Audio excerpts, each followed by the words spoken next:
I don't know much about tariffs, but Scott Morris does. Those tariffs affect everything that we do in purchasing, from the steaks that you're going to eat to the China that you eat off of. What the hell is going on with tariffs? It's a great question. I think a lot of people would love to know the answer. Scott Morris understands the real impact of Trump's tariffs. After 30 years as a director of purchasing for huge companies like Marriott and Station Casinos, he's got the inside scoop. How these properties operate from the casino floor to the buffet, and just how fast tariffs cause prices to go up for millions of hotel guests just like you and me. You know, people that work in logistics are very much like people that invest in the markets. They like stability. And right now, the tariffs are instilling chaos in the markets. It definitely affects everything. You know, you have to understand the purchasing people.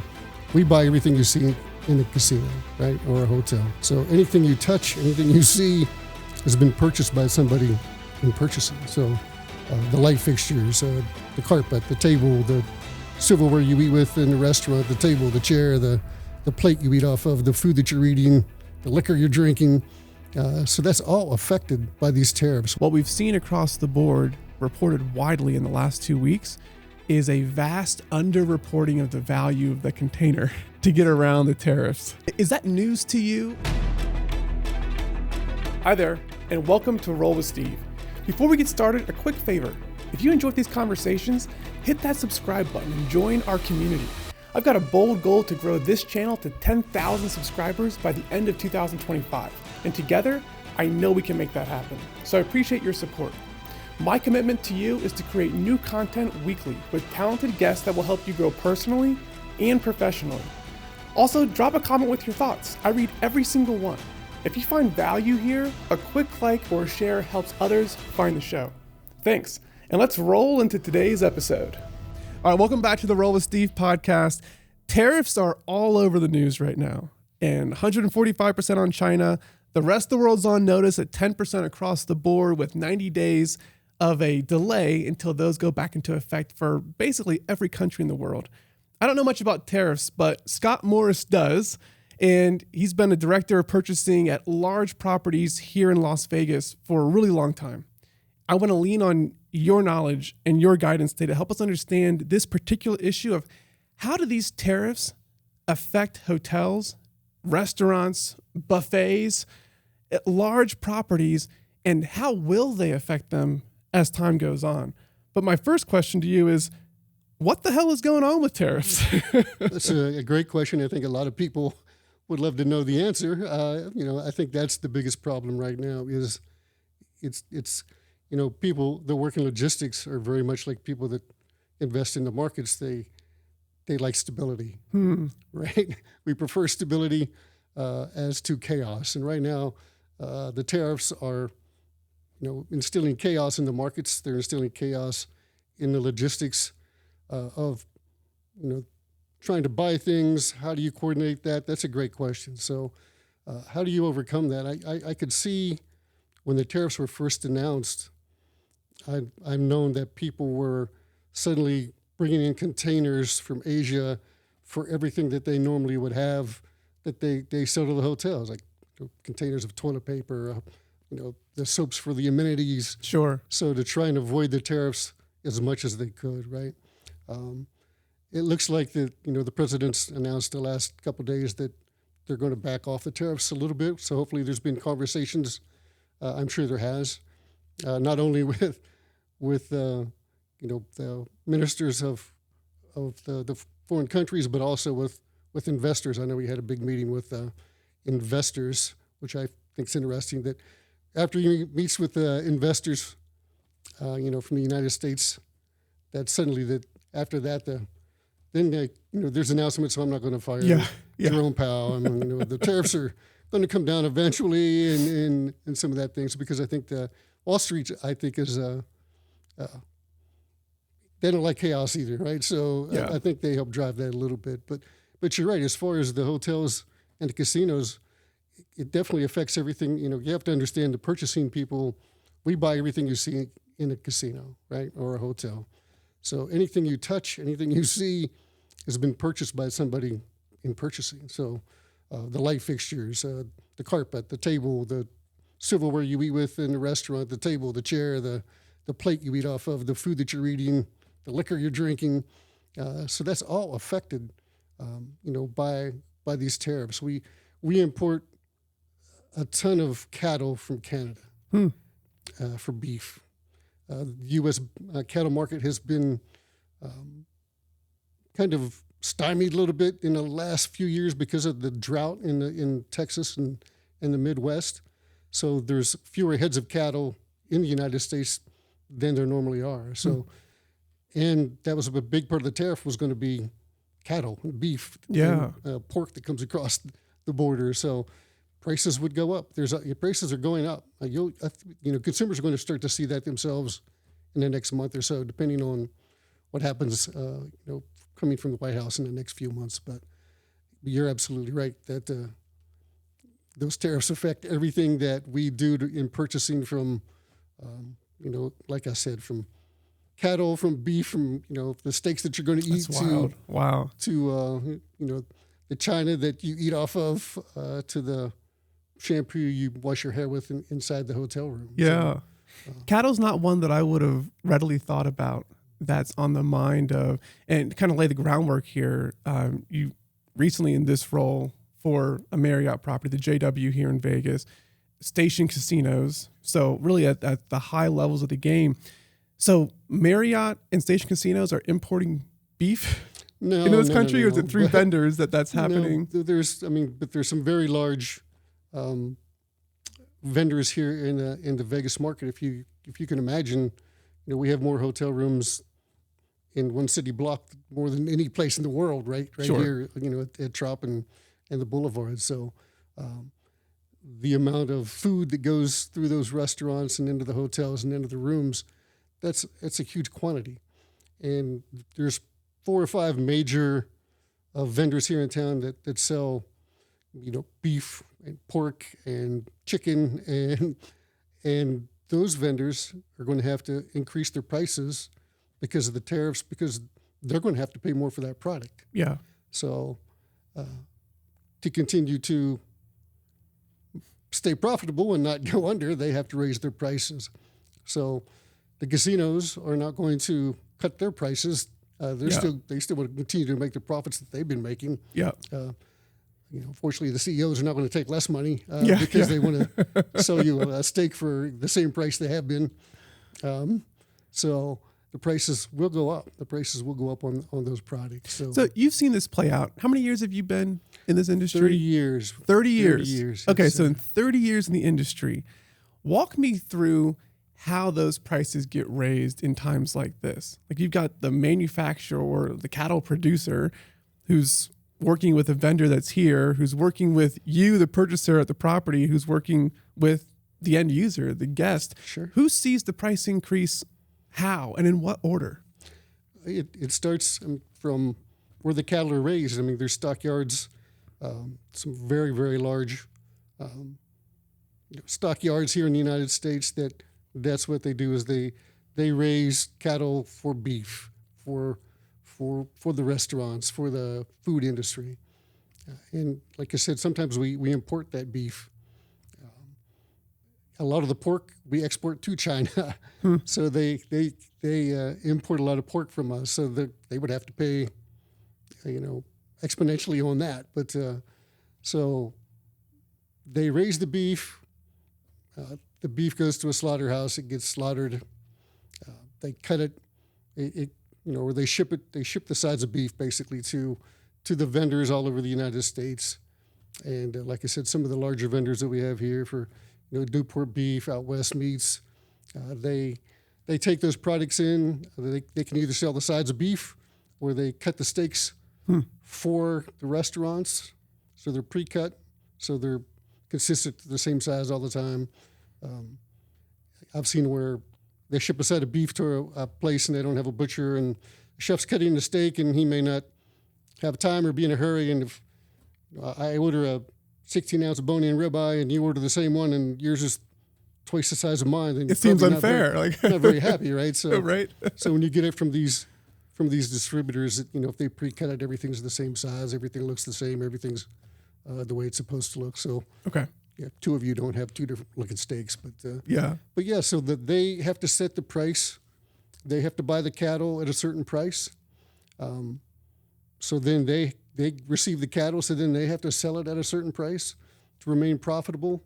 When we, as a casino or a hotel, as a restaurant, get the beef, we then have to buy it at a certain price, and then we have, the restaurants have to sell it still at a certain price to remain profitable. So what's your thought process as a director of purchasing in a large property when a distributor tells you that prices are going up? Are you thinking about there's a certain margin that I want to protect of what I buy it for and what we sell it for, and then you're telling the restaurant to increase their prices? Like, what's your thought process on that?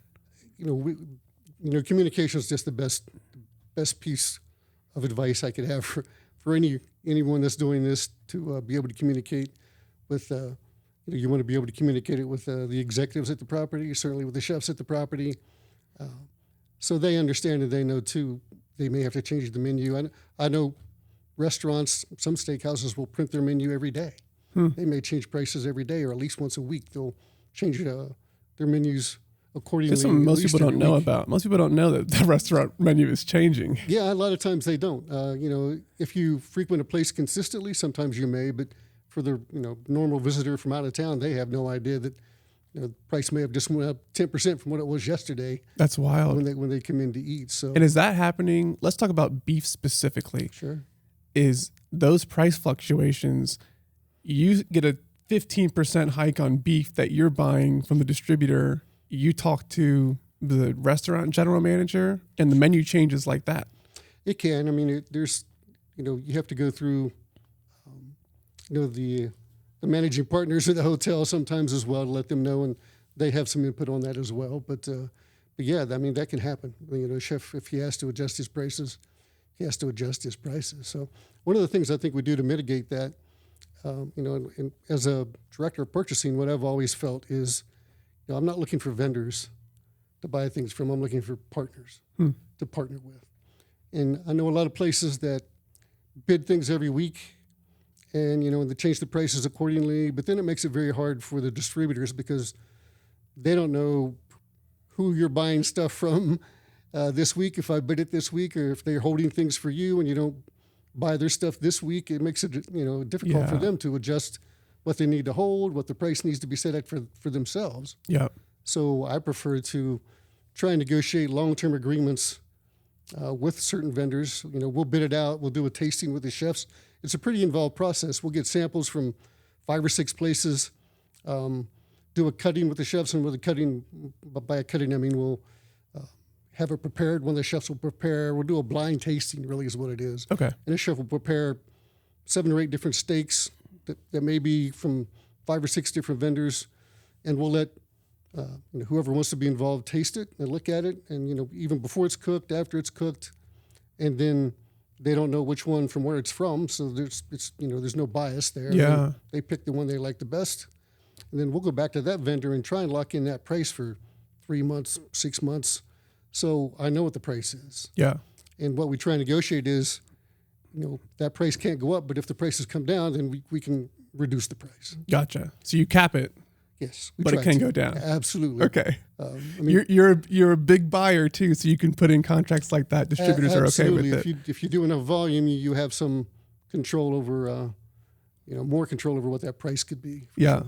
Well, as the director of purchasing, do you get to be involved in the taste test of those 7 different meats and the chefs? I always make sure that I am personally. So, yeah, whenever they do, I certainly try and make myself involved. I want to know as well what the different cuts are and what it looks like and what what's preferred. So, and plus I like steak. So yeah, perks of the job. Absolutely. So okay, so definitely trying to involve myself as well. Yeah, I would if I were you too. Sure.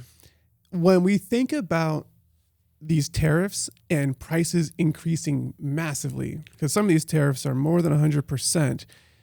What would you say the timeline is from this announcement? And let's separate food and beverage from all the rest of the items that maybe are still on the water, are still in manufacturing, take a much longer lead time. Right. When would you expect price hikes for food and beverage versus price hikes for chairs? Right. I mean, it's immediate really for all of that you're talking about. You're right. You could have things on the water. You might have chairs and furniture on the water that are coming your way, or the hotel amenities like the shampoo and the soap coming your way, as well as trying to buy the beef and the food and the beverage. China, anything you get from overseas could be on the water at any minute. So Yeah. That's the other piece too, is logistically, there are people at the Port of Long Beach, the Port of LA, that have to determine what the cost of those goods are going to be when they hit the dock, right? Yeah. And if there's mass confusion there, that they don't know, if that could change that day. If that changes that day, that product's going to get held up on the boats before those containers are taken off. Yeah. So it could affect a lot of things. It can delay a lot of things. So How does that work for the size of properties that you're purchasing for? We'll talk about some boring Incoterms. Everyone doesn't know what Incoterms are, but the terms that you use to buy determines where you take possession of the products. Right now in the news is DDP, the delivery duty paid, versus FOB, which is free on board. Can you break down FOB versus DDP so people understand it, and then I'll ask the question? Sure. I mean, the FOB, the freight on board or free on board, is basically what the cost is from where it's leaving to when it gets to you. DDP, I'm not even sure, honestly, what all that is. What that is, to be honest with you. I can do the DDP part. You got the FOB part taken care of. So FOB, meaning you're buying from a Chinese supplier. Sure. You take possession of it with your freight forwarder, your logistics team right there in China. Sure. And then take care of the actual freight costs, and you import it into the country. Absolutely. The DDP, that's delivery duty paid, which is common for a lot of vendors to do. In my businesses, it's mostly DDP, right, where the vendor, the Chinese manufacturer, is the one who owns it all the way through to delivery to our warehouse. Correct. They take care of the import, and they take care of the tariffs on there as well. The reason it's in the news right now, and I'm curious your opinion on this, is that when a Chinese manufacturer is the one controlling the import process, what we've seen across the board, reported widely in the last 2 weeks, is a vast underreporting of the value of the container. Well, that could to get around the tariffs. Absolutely. Like 90% lower than the actual value of the container, so that the tariff, whether it's 145% or not, if the container starts at $40K and they declare the value at $4,000, 145% on $4,000, like you're talking about, let's talk about $6,000. Right. Compared to what it could be at $60,000. Absolutely. Do you see, is that news to you, or have you known about that scheme for some time on DDP versus FOB? Yeah, I mean, it's not something that we're not aware of. I mean, it's happened for a very long time. It happened during COVID as well, for to try and move product out of the country as well in China. It's not something that I think we deal with as much as the vendors that we buy the product from deal with, obviously. But it's something we're aware of, and I'm sure it's happening now. And I'm sure it's been happening for the last couple of months, I would imagine. So let me ask a point of question on that. What would go through your mind as director of purchasing when one of your vendors, U.S.-based, is quoting way below what you think the new market rate should be? Well, there's always red flags that come up whenever you're buying things, and one of the biggest red flags is when someone is selling you something that's 30% less than what everyone else is trying to sell it to you for. Right? So, I would be hesitant to buy some of those things just because you don't want to get caught on anything on the back end where it looks like you're going to be held responsible for it later, or the vendor's going to be held responsible for something later. And you'd be held responsible by Marriott or Station Casinos for that, right? Absolutely. I mean, there are fines that are possible to different places if you're caught dealing with some of these businesses that are a little bit, not as on the up and up as some of the other ones are. Yeah. So Yeah, I would be hesitant to buy anything from anyone that, you certainly have to do your due diligence to find out why that product is so much less than everybody else's. But yeah, that's Interesting. So when you're buying for Marriott, you're buying for station casinos, what are the other red flags besides someone coming in and just being way too good of a deal? Like, what are you watching out for to protect the casino? There's a number of things when the price is much lower than everybody else's. Especially not so much always on the food side. It could be on the food side as well, but it could be that the vendor has got a closeout from someone, from one of the manufacturers somewhere, and it might be something that I need to buy, consistently for years, maybe. Yeah. And they're going to sell it to you at a really low price, but then they can't get it again. Sure. Right. Yeah. So you have to be careful with that. I've seen that on multiple occasions where, hey, I got a great deal for you on this China, this flatware. And then you buy it, and then it's like, I need to place a reorder, and like, we that's discontinued. We can't get that anymore. So you have to watch out for things like that, and then you have to explain to people upstairs why you can't get matching flatware in China that you just bought 3 months ago, right? So those are certainly red flags that you look for. People that are trying to move things really, really quickly. I'm always watching out for, hey, I can give you this price if you buy it in the next 6 hours, or, but you have to take it today. To give you that price, you have to take it today. So just things like that are red flags that, why do you have to move this all of a sudden? It might have the expiration date on some dairy product or some beef or whatever it may be. It might expire in 3 days, and they're not telling you that. So, if you have to buy this in the next 3 hours, I can get you this deal. No, that doesn't sound very good. So, things like that are always red flags that you look for. So if it sounds too good to be true in purchasing, most of the time it is. If it sounds too good to be true, I've had people come in. I had a gentleman come in one time selling me chemicals, and it was right when the big green movement came out, where the green, everything was going to be environmentally friendly. And, sure. And we try and do that. That's a big movement for, when we were at the Hard Rock or the Virgin Hotel or at the Marriott as well, that's a big thing. So this was several years ago. A gentleman came in my office and said, we have these chemicals. They're good for the environment. It's pH neutral. He said you could actually drink this and it wouldn't hurt you. And I said, okay. I took a glass and I said, well, knock yourself out. Let me see. And he was like, he wouldn't drink it. I'm like, dude, get out of my office, dude. If you're going to say something, you have to back it up. So that was one thing, when that first came out. And there probably are chemicals now that you clean with. You could do that, but he wasn't willing to do that. So, but he pronounced that very, very prominently. So I love that. The headline the next morning is the director of purchasing kills salesperson in office with his own products. That wouldn't be good either. But I was very skeptical as to whether he would, and he wouldn't. So okay, so you take the sales pitch very literally then when someone comes in.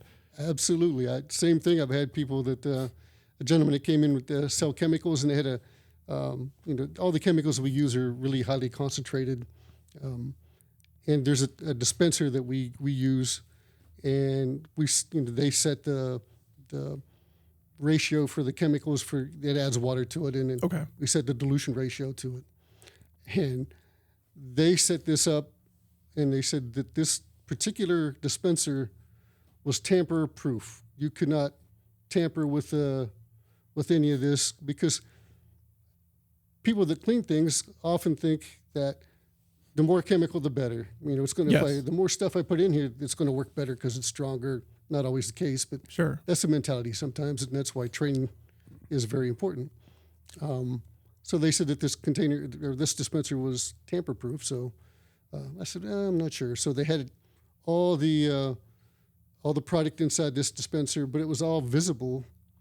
But it was locked in the container, so you couldn't pull the product out. A lot of times people would pull the product out and mix it themselves. Yeah.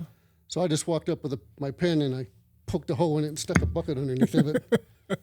I said, I think it's tamper resistant, maybe not tamper proof. Right. Like, that's a good point. We'll call it that. We'll call it. Words mean things. It does. Yes. It does. So we do. I take those sales pitches literally when people say things. Yeah. How much as a percentage of the overall purchases that you've made, your time in Station Casinos and Marriott, how much of it's coming from China?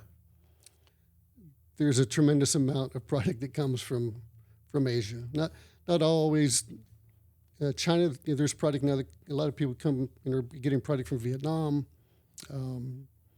from Laos.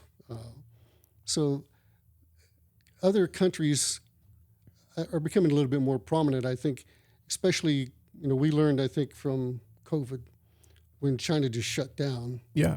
And we had to begin to source things very quickly from some other countries.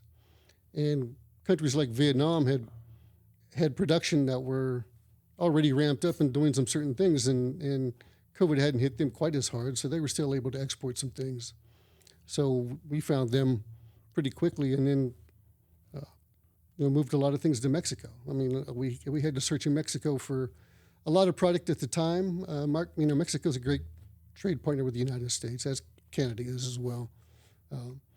And there was some great product and some great manufacturers that we found in Mexico that we didn't know about because we just had always focused on Asia to buy things, right? Yeah. So, but there is a huge percentage of the product that we buy that comes from Asia. We buy product from Europe as well.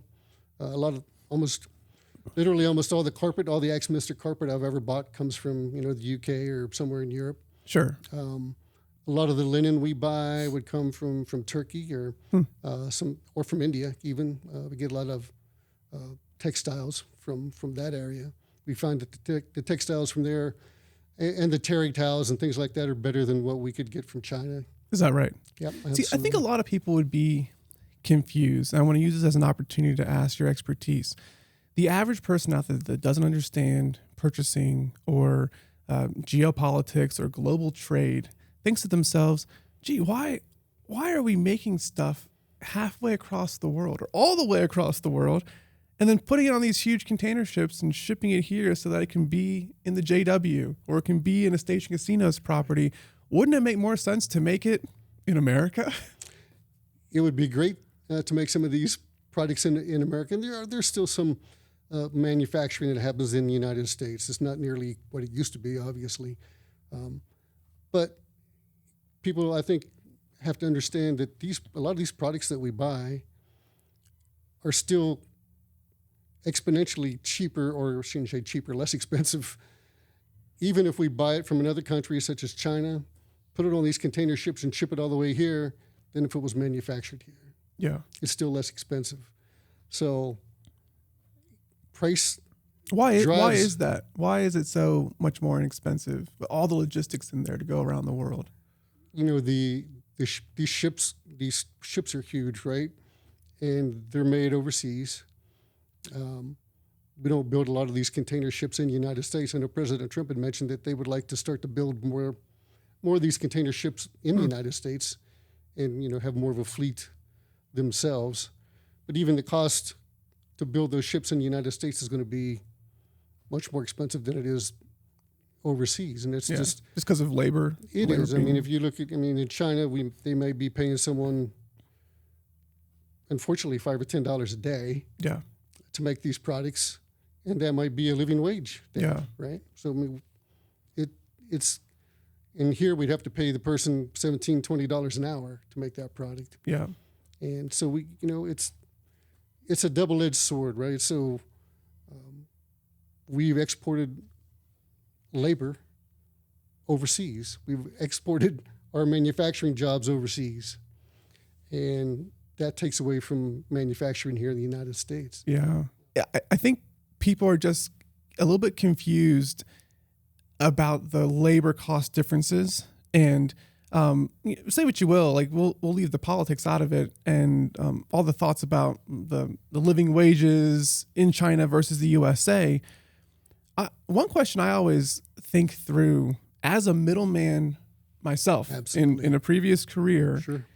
where we were importing from China, turn around, sell to distributor or redistributor, then to a distributor, and then it would get to an end user. Right. In your mind, as a director of purchasing at large properties, how many middlemen do you think and know are in between the manufacturer and you, the actual buyer? You know, it depends on the category to some extent. There are a number of middlemen that we go through. In food and beverage, there are probably 4 or 5 middlemen, depending on the category, that we have to go through. And I've had people call me. I can't tell you the number of people that have called me over the years and said, "Oh, you should deal with me because if you deal with me, it's direct." Yes. Right? So you deal with me. I'm like, "Well, do you work for the company?" And they're like, "No, but I can get you the product." I'm like, "Well, I can just call the company and get the product. I don't need you to get me the product. I can just get the product." So, no, but if you go through me, it's direct. I'm like, "No, if I buy it from the company, it's direct."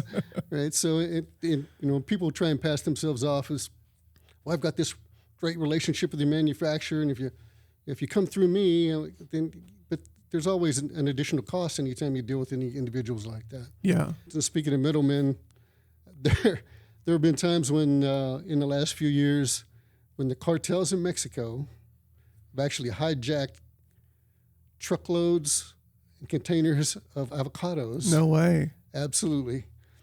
And when the prices of avocados have shot up because of weather or many different things, the cartels would hold the avocados at the border until they could get the price they wanted. So they would drive the price up because they're driving up demand.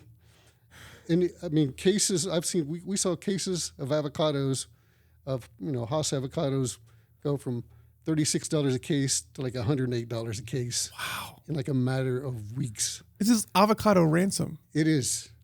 I mean, why kidnap humans if you can just stop the whole supply avocados, trade and absolutely. then get the price up and sell them back? They've done it with agave, and then they've driven the price of tequila up. Wow.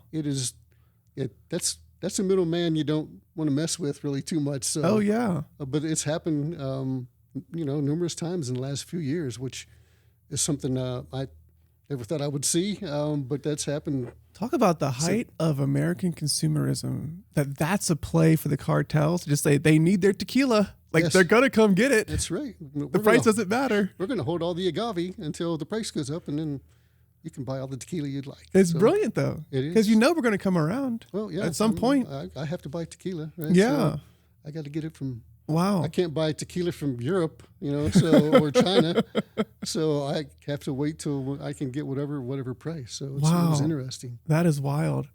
Okay, nobody wants to fancy themselves a middleman. You just alluded to the cartel being a middleman. That now we know about that. Sure.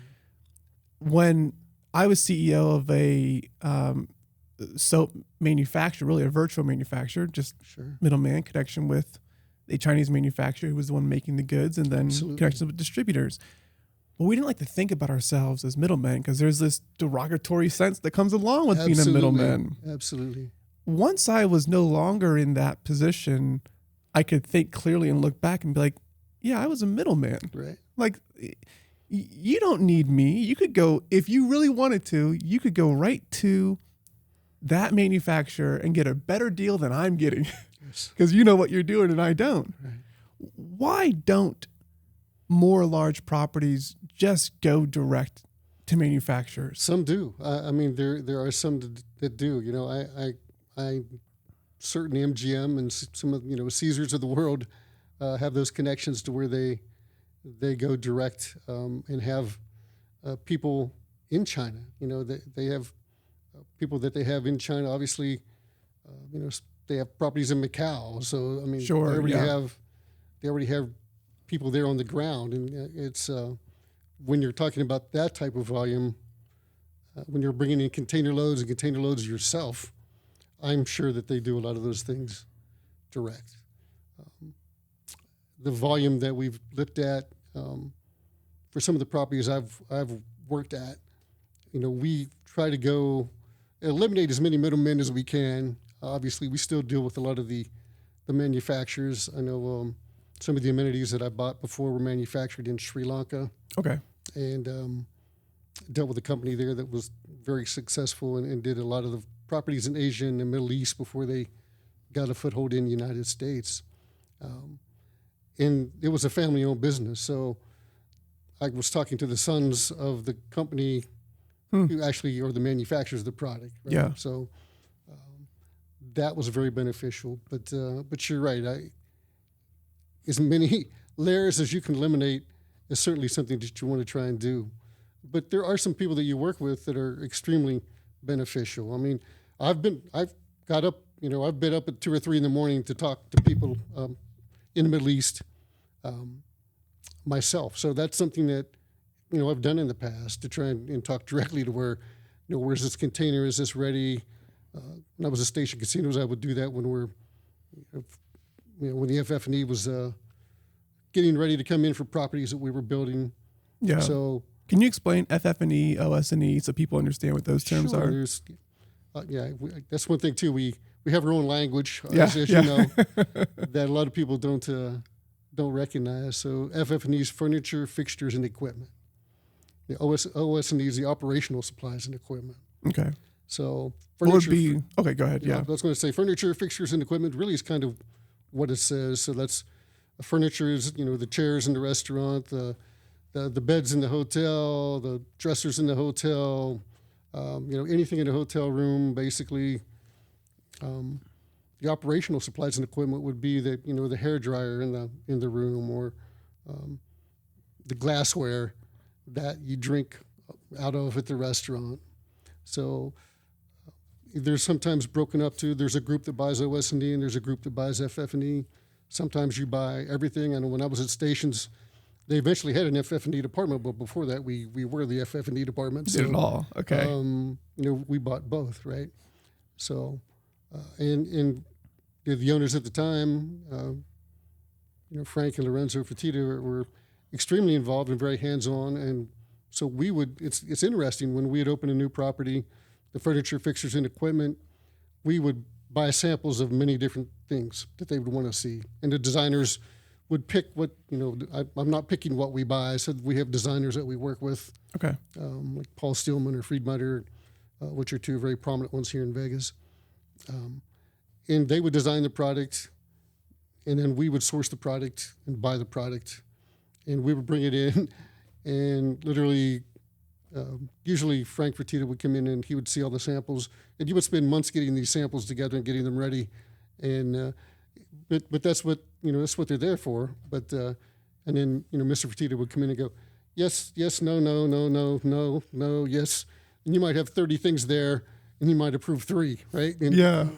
You're seeing the thought process of a billionaire play out right in front of your eyes. Absolutely. It was great to work with both of them. I enjoyed working with them tremendously. But yeah, that's the process to where they're going to pick what finally goes into a room, right? Yeah. So it was very interesting just to see that in their thought process, and and they had to make decisions very quickly on some of these things, and especially Frank Fertitta was more involved. I think Lorenzo at the time was probably more involved with the UFC than he was, was picking out furniture and things like that. Although he was involved as well, for sure. But it was interesting just to see that dynamic and how that played out, and work with them. Very much enjoyed working with them and learned a lot. Yeah, I bet. Yeah. I mean, anytime you get a chance to be around someone who's playing the game at that level, it all kind of bleeds out. I want to close the loop on this middleman discussion, because it's one that truly interests me now that I've had this point of self-reflection. Oh my God, I was a middleman. This is awful, because I used to talk about the other middlemen between us and the property as if they're really, we can get rid of them at any time. They're disposable. We don't need them. And I realized I was in the same boat as that too. Let's talk about specifically Made in America, though. Yes. I have this theory, now that I'm no longer in this role, I don't have the blinders in front of my eyes. I've got a theory that even though the cost of labor in Asia is a 20th of what it is in the States, and sometimes even less than that, if you removed all of the middlemen and just had a higher manufacturing cost in America for the items that can be made in America, Right. not tequila, not Right. coffee, but for those items that can be made in America, if you removed all of the middlemen and then had a much smaller logistics cost because it was made in Kentucky Right. instead of being made in Asia, would that maybe come out to be the same price to the end consumer or to you as the purchaser? I don't know if it would be the same price, but it would certainly be more competitive than what it is now. Right? Yeah. So that's something that,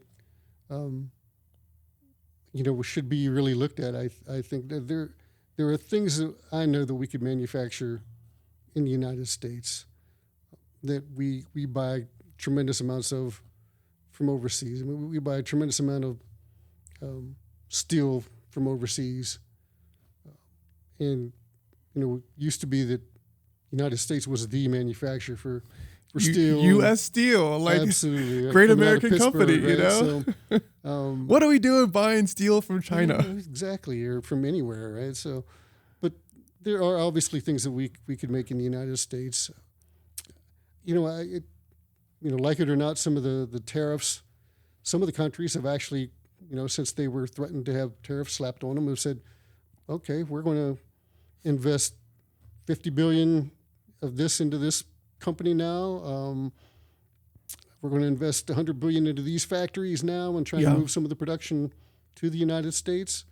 So to that effect, even if some of the tariffs are reduced or eliminated, which I think will happen eventually, it seems to have driven some investment into the United States and hopefully some more manufacturing into the United States. Yeah. I know a Swiss company that makes a lot of pharmaceuticals just met with the administration yesterday and proposed to try and eliminate tariffs on the pharmaceuticals that they send into the United States. Yeah.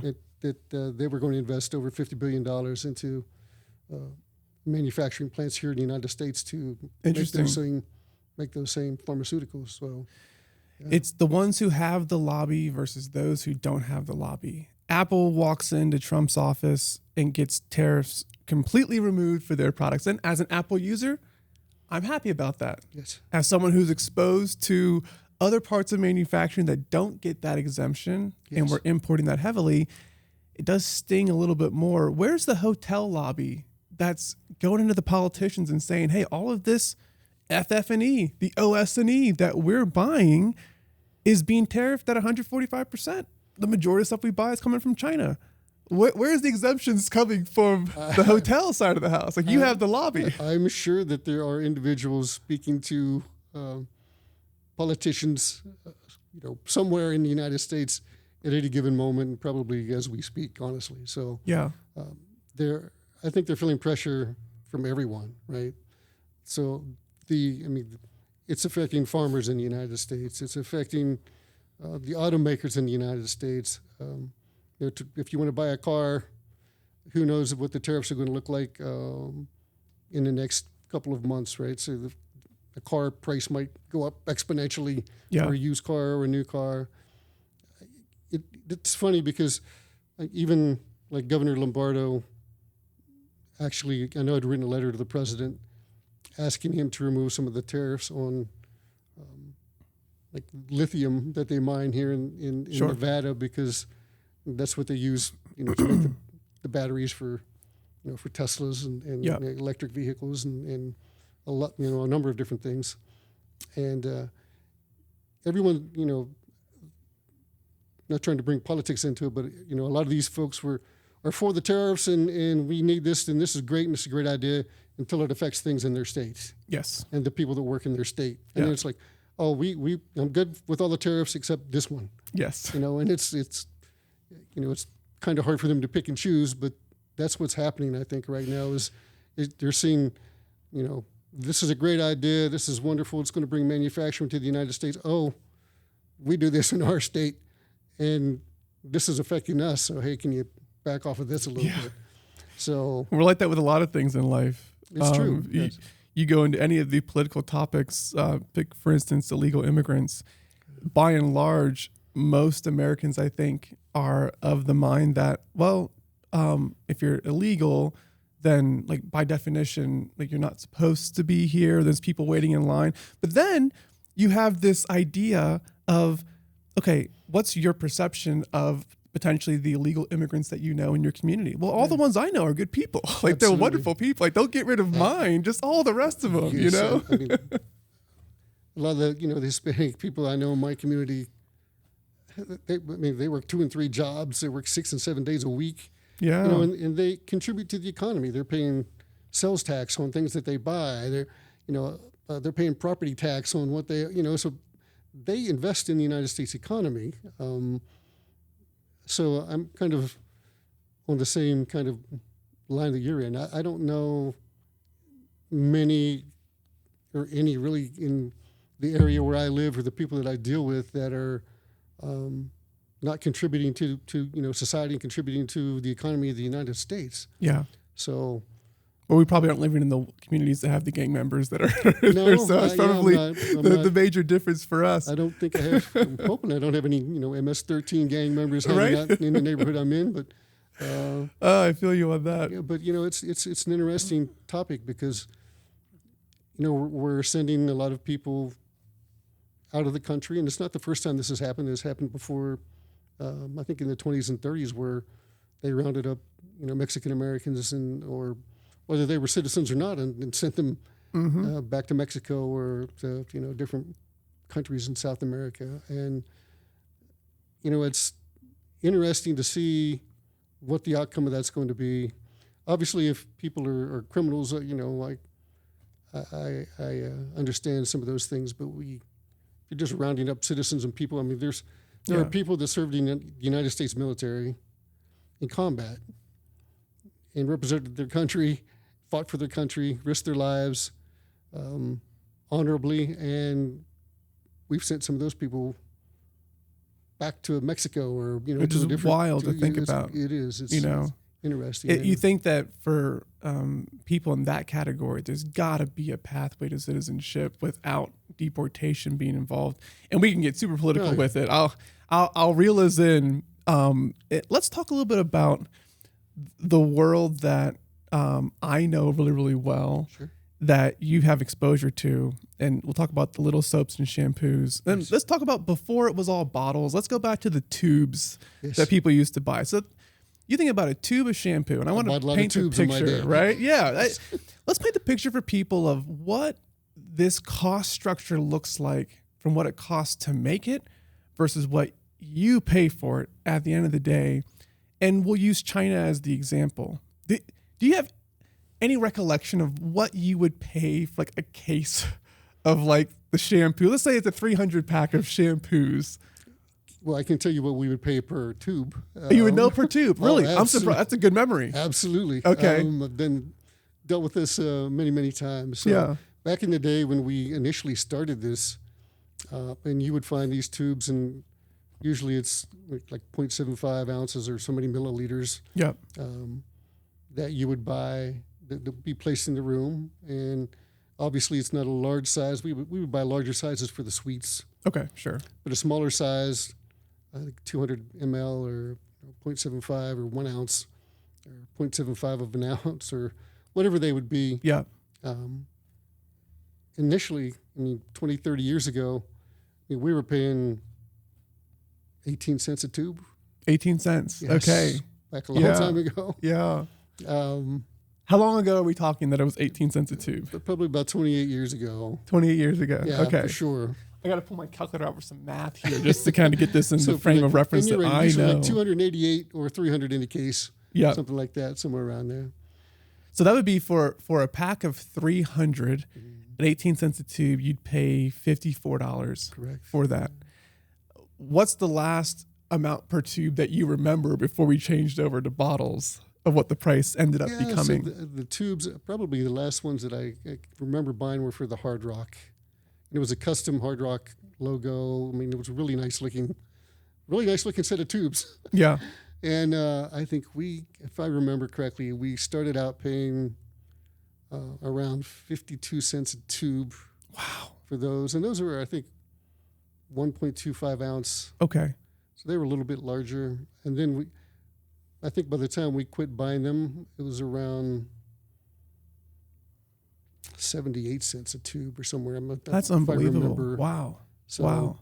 I mean, it's crazy to think and put this in perspective for people. We talked about the 300 pack you're buying for $54. By the time that you stopped buying those tubes, and it was a custom one, good looking and all that too, you're talking about well over $100 a case Sure. for those tubes. As someone who used to be one of the middlemen, I'd say one of the three middlemen in between the manufacturer and the property, I know the last prices that I was paying for that case of 300 was never more than $25. Right. Right. So, and that's landed cost, DDP, delivery duty paid, pre-tariffs. Right. So let's call it pre-tariffs. By the time my $25 box gets to you, let's just say you're paying $100 for it Right. at that point. Sure. I know that there's a potentially redistributor, a distributor, Sure. and then they're selling to you. And what people don't know about it that is always going through my mind is you've got a sales rep for every company who's getting paid commission. Oh, absolutely. You know, you've got many times we will ship the goods to the distributor who ships them to the Sure, redistributor to go to the property. And we have to, you're right, because I don't have room to hold Yeah. 3 containers of amenities. So we rely on the distributor to warehouse it for us. Yeah. And then, of course, then we're paying for the sales rep and the warehouse manager at the distributor. And, Yes. there's a lot of fees. Yeah, absolutely. You're right. But I think people would be surprised, even with all of that going on, that by the time we get these cheap goods in China to the property that's using it, it could be 3-4 times the price. Could be. And absolutely. a lot of that is baked into the logistics and the Yes. sales commissions that go along with that. But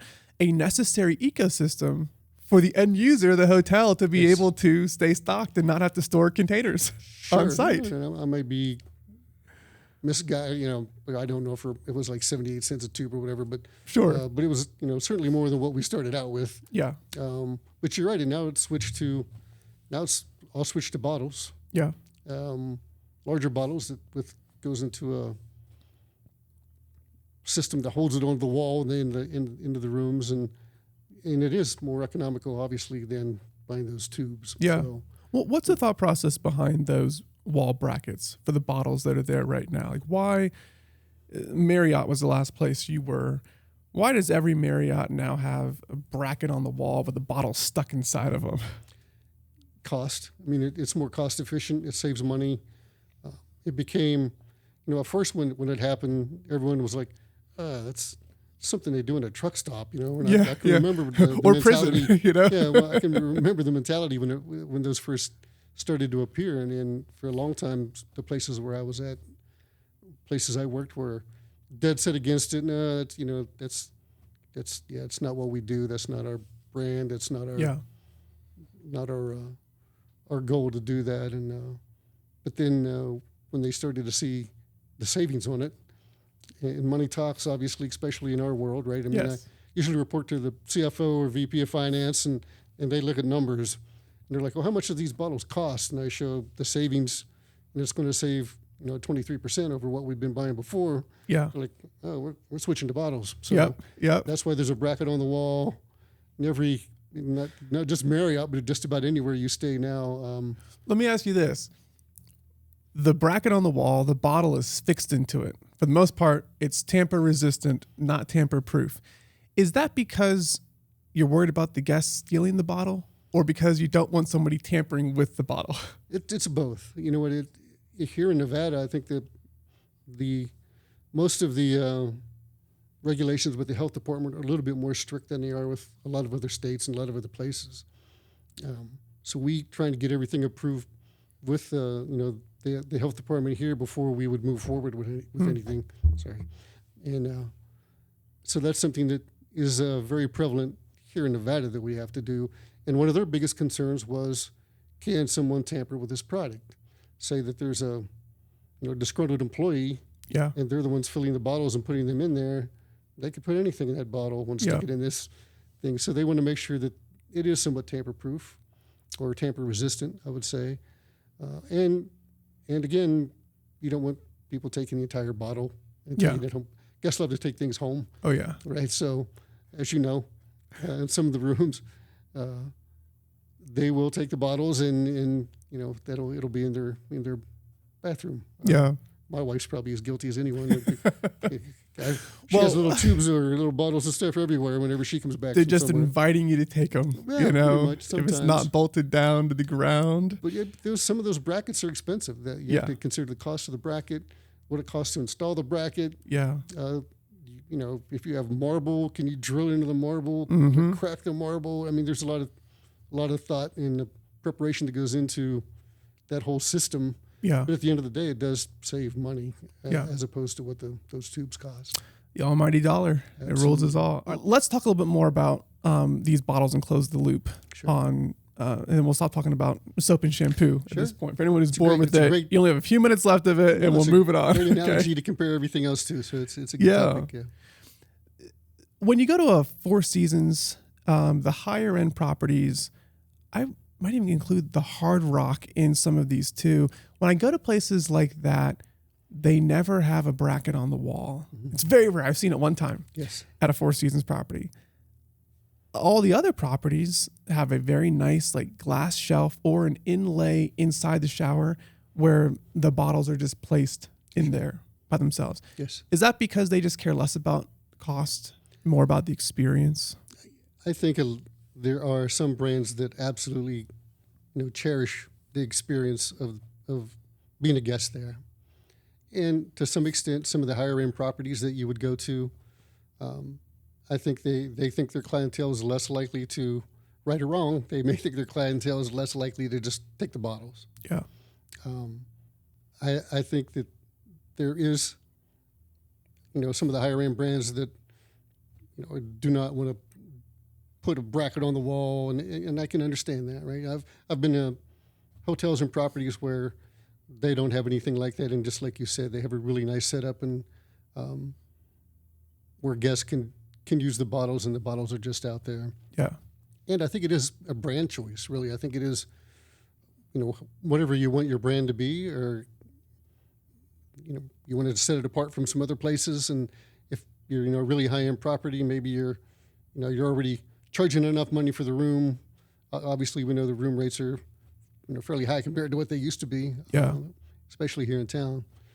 But you might already be figuring that cost in, that in case they take the bottle, we already have that cost. Yeah, exactly. In that case, take it with you when you go because you're paying for it. Sure. No, absolutely. But there's got to be something where the Four Seasons is like, you're not drilling into this marble.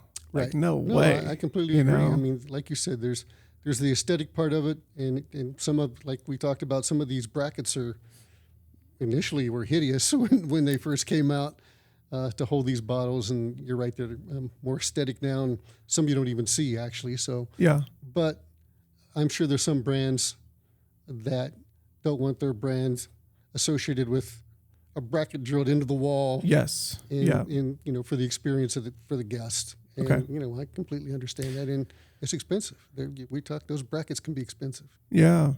Some of the GMs I talk to also say that when you're refilling those bottles, they say the metric that they're using for housekeeping is minutes per room.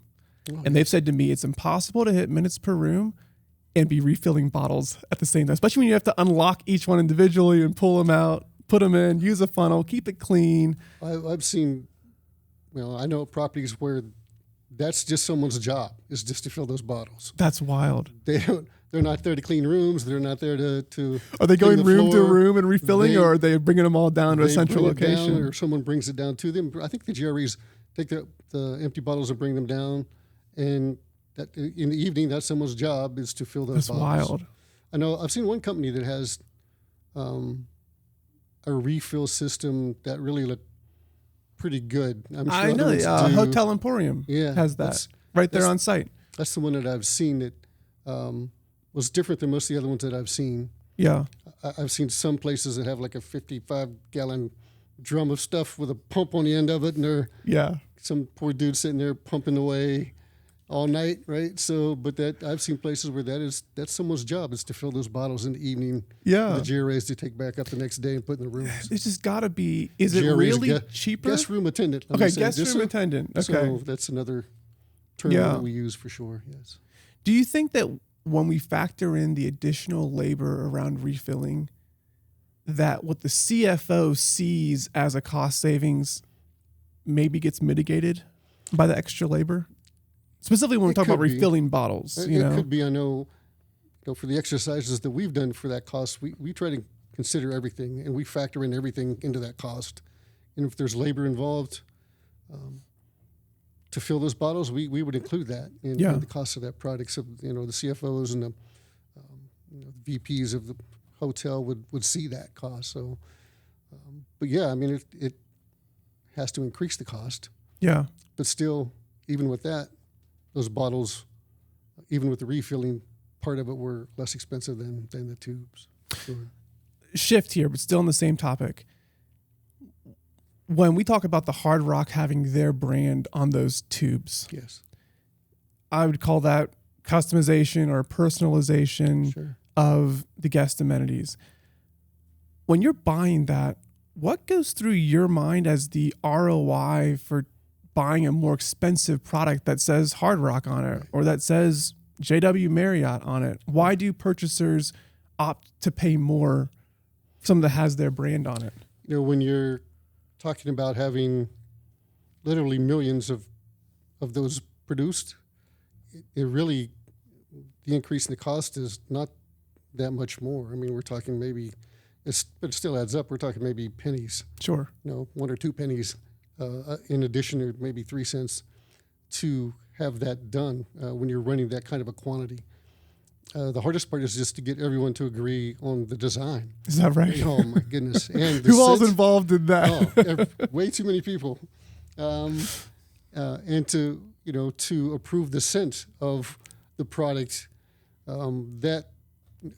This process, I've changed amenities, and been part of that process, and a number of properties I've worked at, and that process normally takes from the start of looking at new product, usually to when you have a final product that everyone's approved and ready to go, has been like 6 to 7 months. 6 to 7 months, and then you have to order it and wait 4 months to get it. Absolutely. So it's a year from the inception of wanting new ones to getting them. So we would have to know when the amenity contract is just about up. We would have to start. We would always start at least 6 months ahead of time. Wow. In that process, and I can remember at the Hard Rock one time we had the scent that we picked was cocoa lime, and we had people call us and ask us for that. Hey, can you send me some of those? Because that was all the time. And the way that we went around and picked it, we went down. We finalized the 2 cents that the executive team had picked. It was down to 2. So we walked around on the casino floor and had people smell these 2. I love it. And see which one they would pick. And it was so funny. One was like rosewood and something, I can't remember what it was, but everyone, it was so funny because it was straight down the line. Everyone over 40 picked that one.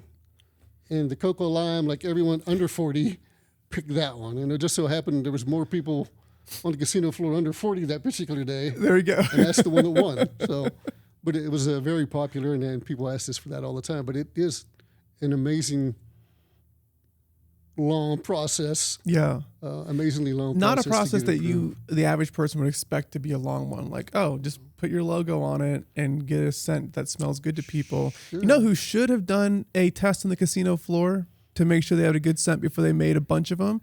Resorts World. I've never seen theirs. No. I haven't seen them either, but I just came back from a trade show, and you wouldn't believe how many people were staying at Resorts World because they have the Tesla loop that goes to the convention center now. Yes. And the topic that would come up time and time again in conversation where someone says, man, this Resorts World shampoo smells like grass. Like, why would they, like, who approved this? Yeah, someone has to. So, yeah. I think it's probably the executive team. I would imagine so. Or, their owners back in Asia, I guess, they would have to approve. I don't know. It might be a brand that they use at all their properties. And so they just had to use that. Yeah, but when you think about it, though, like when I worked at the Hard Rock or even the Virgin Hotel, the Virgin has a very specific brand that they use now for their amenities. And it's part of their brand that they use. And so many people have to approve that. Like when we did the Hard Rock logo, I mean, you have to have the Hard Rock, executives from the Seminole tribe in Florida that approve it. You have to have people at your property that approve it. So there's... And you were buying just for your property, Yes. not for other Hard Rocks. Correct. But I mean, obviously, how many rooms were in that Hard Rock? Over like 1,502. 1,500 rooms. So a couple of rooms in there. Enough. There's a small property in Vegas, 1,500 rooms, right? So it really is. It's not a large property. But Wow. then we became the Virgin Hotel. Okay. Because Virgin bought the Hard Rock basically right before, or rebranded it. A company called JC Hospitality actually bought it, and they rebranded it Virgin. Okay. Right before COVID. Right. It's like before this COVID. mismatch that's happening because now the Hard Rock just bought the Mirage, right? Yes. And they're going to turn that into a huge guitar. Yeah, that's going to be a phenomenal property right there. I can't wait to check that out. Guitar that's going to be an iconic part of the Strip. There's no doubt. Yeah. It's already so centrally located. The first jackpot I ever won was in the Mirage. Is that right? So when it's no longer the Mirage anymore, that's long and gone. The only jackpot I ever won. Right. I had $40 to my name, 25-cent slot machine, 777. I was a college student, $2,700. There you go. At the Mirage, and I was wealthy as a college student. I think that's it too. I think my first one ever hit was at the Stratosphere. Is that right? At the Strat when it first. I think when Bob Stupak might have still owned it. Okay. Been involved with it. I think it was $1,500, and I was in the military at the time, and yeah, that was huge money. That's a big deal. It was What year was that? I think maybe 90, 91, something like that. That's like 10 grand today. It is 1,500 back For in sure. 91. No doubt. And it's so funny when I joined the military, I was, which was I was in from 88 to 92 in the Air Force, and I came from rural West Virginia. We didn't have a lot, but no one knew any different because nobody did, right? So Yeah. everyone was poor, so it didn't matter. I told everybody we didn't have like black, white, and Hispanic. We just had poor. Yeah. Right. So, and I basically got my first check when I was in the Air Force and called home to my dad, and I'm like, Dad, you don't have to work anymore. $838 That's right. this month. Good to go. Money. Oh, it's crazy to think that would be considered a lot of money, but times have changed a lot, They you have. know? They And have. I'll tell you, I grew up pretty poor in the DC area, and I remember my first jobs and looking at those checks and thinking like, I made it. Yeah. I made it, One last question on the custom side. Yeah. Why would a property like Marriott, why would they opt to put their logo on a bottle versus getting a brand like, I don't know, Dior Right. to come in that everybody knows that has this like high class feel to it? Right. Why did they opt to do their own brand versus a well-known brand? Right. In their brands, I mean, they have a number of brands, obviously, and some of their brands do that. Some of their brands have a higher end product in some of the rooms. But it's when you can buy volume and brand it, with your name on it. And a lot of companies like to do that. There's some companies, I've worked at some companies that want to put their name on everything. Yeah. Like open the Cosmo wanted to put their name on everything. Why do they want to do that? What do they get for that? Is there an ROI associated with that? Not that I know of. I don't know. There was, they had to have it on the to-go bags. They had, everything, anything you could think of. They had to have their name on it, and it was expensive. Yeah. It was expensive, and the amenities that they bought were a retail brand at the time, and they paid very much more money than I would ever anticipate anybody paying to put those amenities in the room. Actually, I think they put those amenities in the room. It was a retail brand, and after the first P&Ls came out, I think they were like, "Yeah, we're not doing that. No more. Not doing that No anymore." So that changed, I think, after like the first 6 months. But but I think that's part of a reason why some of the people don't do that is because the cost can be, crazy. Of course, Cosmo had many rooms, so Yeah. that wasn't a big cost. Yeah. Of course, when I was there, Deutsche Bank owned the property at the time, and they had a lot of money Yeah.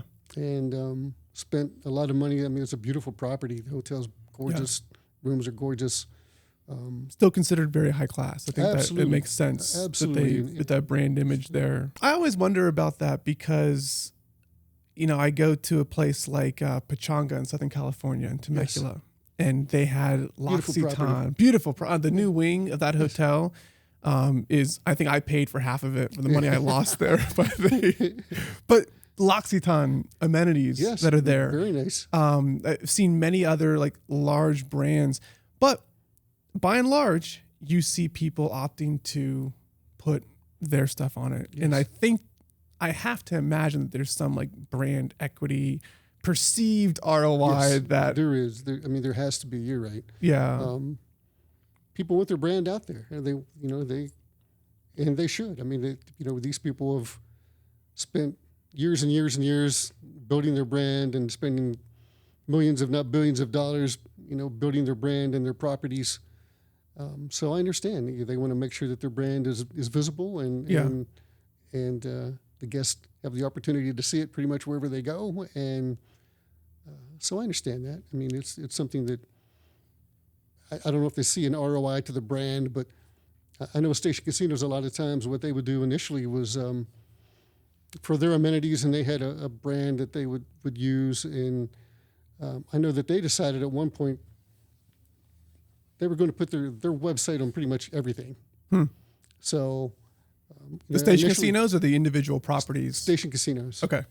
So they would put the Station Casinos website on it, like any property. Yeah. On like all the cocktail napkins, the pens, pretty much anything. And because I can remember back in the day, we just put the phone number on things, right? Sure. And then when people started using the internet, I grew up without the internet, so I'm a little bit older than some folks, but we should just put the phone number on everything. And then to me, that was a big change when they said, we want to put our website on everything, and people can just go find us on the internet. And I was like, well, that's because a lot of places would still just put their phone number on stuff. And I was like, well, that's forward thinking, right? That's where you can find your brand.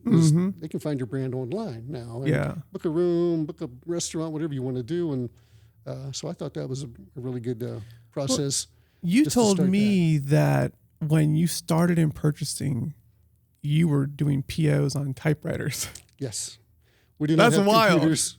We did not have computers. It was bizarre to me. We didn't have computers. We didn't have any computers. People would call or they would fill out a little form for what they wanted, or they would just call me on the phone and say, I need this, I need this, I need this.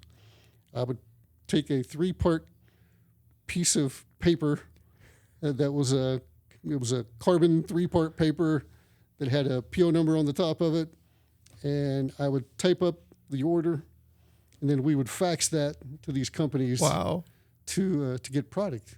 And we would write down, we had a little book. Keep hitting the microphone, sorry. Oh, it's all good. A little book that we would write the PO number down, and then like who the company was that we sent that to. And then we had filing cabinets everywhere where we had to file these.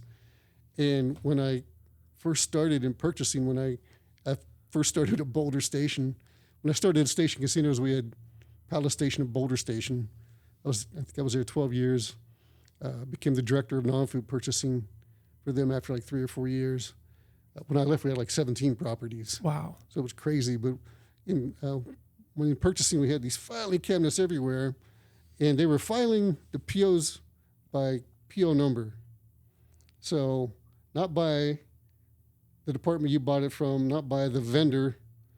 And so if you had to look up something, because when the person's place I took had left and they were gone for a while, so there was nothing in the book. Yeah. Right? So if I had to go find a PO, they were like, I need you, what did we get from this place? I need to know what we spent from, U.S. Foods last month. And I'm like, I would have to go through 23 filing cabinets to try and find the PO, right? That's and wild. It was crazy. It was it was a fun time. We think about the world we live in today. Everything is so transparent. You have tracking numbers and all the goods. You put in a purchase order or a PO, and you can see it from start to finish. What was that like when you started? How did you trust that vendors had received the facts, that they were going to show up and bring you the stuff you needed? It's probably no different really than when we send stuff via computer today and you just expect stuff to show up. I would get a confirmation from the fax that it was received. And today I get the confirmation on the computer that they've received the PO. Sometimes that still doesn't mean the product's going to show up. Sure. Because things happen, right? There's still a human element to it. And, there will be times where, people would say, I didn't get the fax. I'm like, I got a confirmation. And we're like, I didn't get the fax. So, yeah. Paper, people grab paper off a fax machine and start shuffling it around. Things can get lost. Same thing with the computer system today. Someone still has to physically, a human has to take the information that's in that computer and then go pull that product and put it on a truck. And we've had stuff put on the wrong truck. We've had stuff delivered to us that didn't belong to us. Or our stuff got sent to other properties. It happens, right? It's people are in a hurry. People cut staff because they're trying to save money and there's less people to do the same job, and things happen. It's fun to think about just 30 years in the industry and seeing it.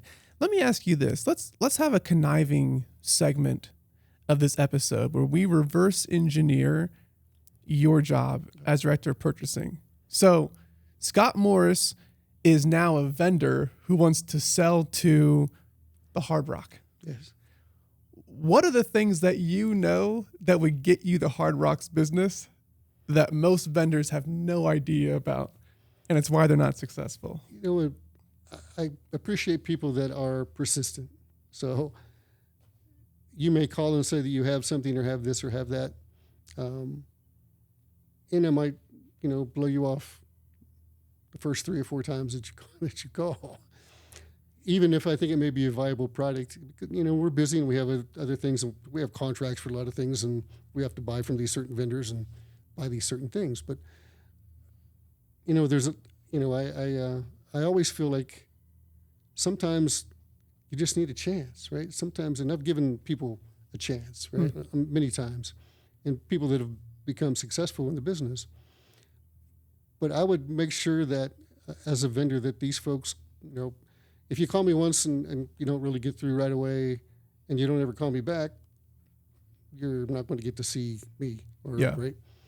And we are much more accessible than a lot of places. I know, some places where you just don't get to see the director of purchasing. Some of these bigger hotels that are, MGM, Caesars, it's difficult to get in to see people because they don't have time in the day to sit and visit with vendors a lot of times.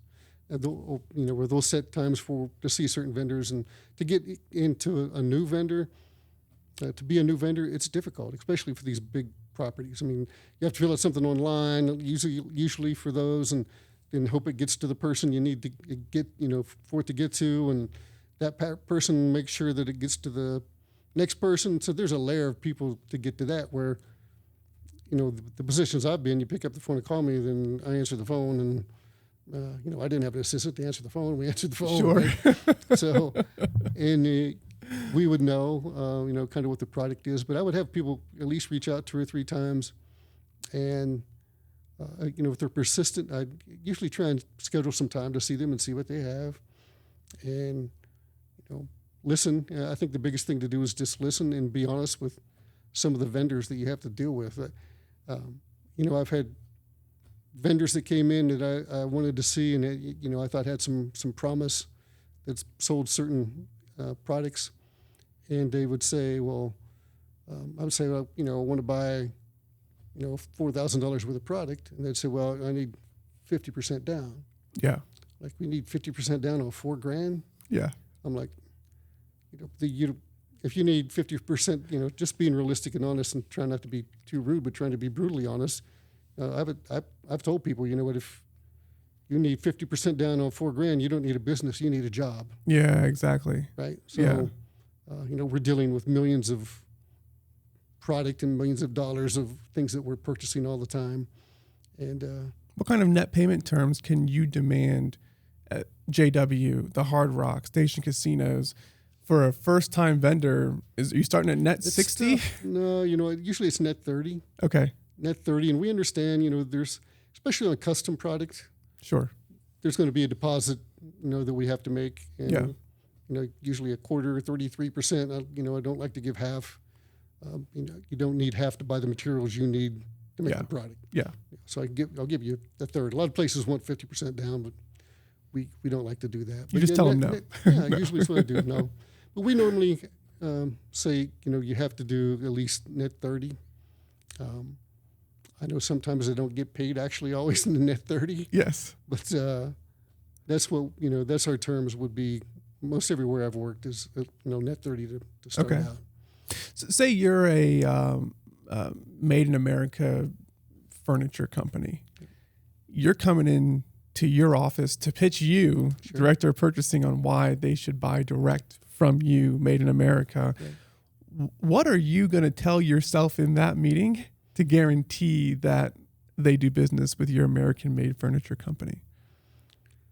Well, there's processes that we have to follow, that they have to follow. We have to, there's times we might even want to visit the factory, right? We might want to visit the factory. We make sure that they send us pictures all the time of things that they're building if we do place an order with them, to make sure that these, things are actually being made where they say they're being made and how they're being made. In most places that vendors I've dealt with that have product that's made in America, when they say that it's made in the United States. Yeah. But again, there's certain processes we can follow. And yeah, I've been to factories where people say that that's where stuff's made, so you want to go check it out, and trust but verify. I think somebody Reagan said one time. So that's what you have to do sometimes. But obviously, same thing when we're buying things from overseas. We there's people I know from the manufacturer side that go to the factory, take pictures, send back product. I mean, we follow the process pretty strongly. There's software I use that tracks the ships once the containers are on the ship to where it's at, because vendors will tell you anything sometimes. Oh yeah, the ship left like 3 days ago, but I'll check and it hasn't even left the port yet. So sometimes you have to, like I said, you have to trust but verify. So but yeah, you have to verify any of those things, and people don't realize a lot of what goes into it. Like furniture, when we get a table made from overseas, the climate in Nevada obviously is very dry. Yeah. Right? In Las Vegas, and there's no moisture, right? So there's no humidity. So when we get furniture, we have to check the humidity content, because on the ocean there's tons of humidity, right? Sure, yeah. So when stuff comes over in a container, so we have to check the humidity in the containers and make sure, because a lot of times if things are not cured in a certain environment before they ship it, or once it gets here, if you put that stuff in a room, within 3 months it'll just split. Is that right? Oh, absolutely. Wow. And so I've had it happen to me before in a couple instances, but yeah, there's so much that goes into it that people just don't realize. But yeah, that's something that that's that the happens. stuff, and you only find out that stuff from experience too. Yeah, I mean, once you've done it for a few, and I know one of my first big snafus I made when I was at Station Casinos was I bought a freezer that did not fit in the restaurant. Oh, no. Yeah, so Couldn't get it in the front door? Well, it fit through the dock, went through the dock door, but the door into the restaurant wasn't as big, and so they had to get the manufacturer to come take the compressor off the top and then put it in and put the compressor back on. But I've done the same thing with a couch going into my house, so I understand exactly. Well, Scott, you're a wealth of information. I think we could do 4 more 2-hour episodes like we've done here today. It's cool to get behind the scenes, understand the thought process behind all that's going on, and for you to spend a career doing this and to share the insights here, I thank you for it. It's so interesting to me as a former vendor in the space that I am learning things here today about, we shouldn't have done that. Oh, we should have done this instead, So it's just, it's cool to see all that kind of come together. And so thanks for being here and doing the podcast Steve, thank you. I episode. appreciate you having me very, very much. Absolutely. This has been great.